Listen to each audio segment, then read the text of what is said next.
there, my beloved Batties, and welcome to another episode of Truth Behind the Tale, the series where I take a look at some of our most beloved fairy tales and delve into their real-world historical and cultural origins.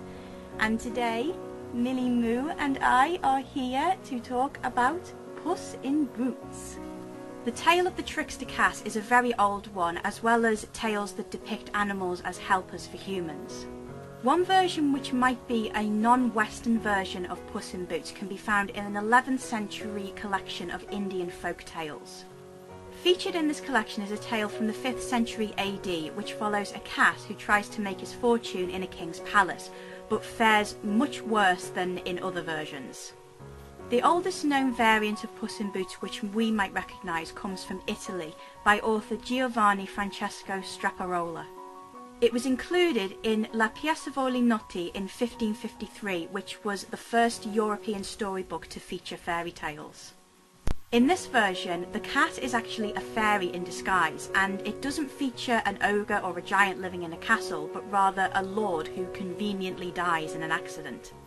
It's possible that the author invented the story himself, but there is some indication that it may have originated as an oral source.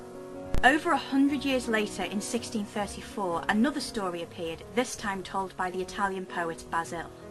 The collection which featured it also included variants of Rapunzel, Snow White and Sleeping Beauty.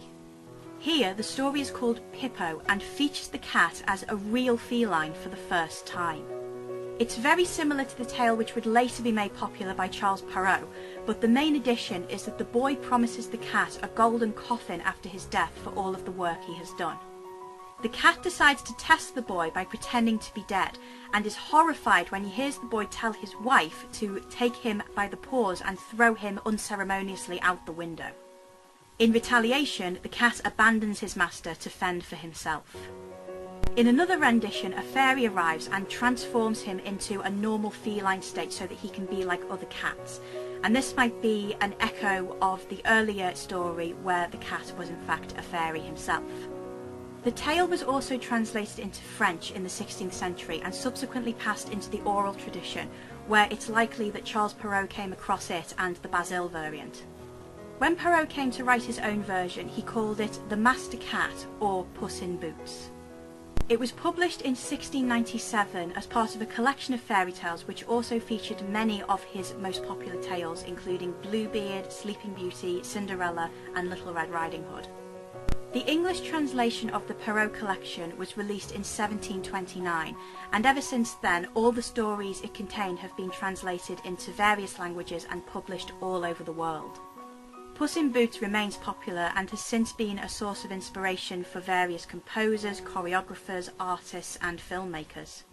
It's a popular UK pantomime around Christmas time and is perhaps most well known to modern audiences after being included in the Shrek film franchise. It also remains a story for animal lovers and acknowledges the intelligence which may be found in non-human characters. You could in fact make the argument that every modern animal point of view character owes something to Puss in Boots. Okay Batty, so that's all we have for you today. Really hope you enjoyed this video. Please give it a big thumbs up if you did. And please don't forget to subscribe to the channel so you don't miss a single one. Thank you for watching, have a nice day, and we will see you again very soon in another video. Bye!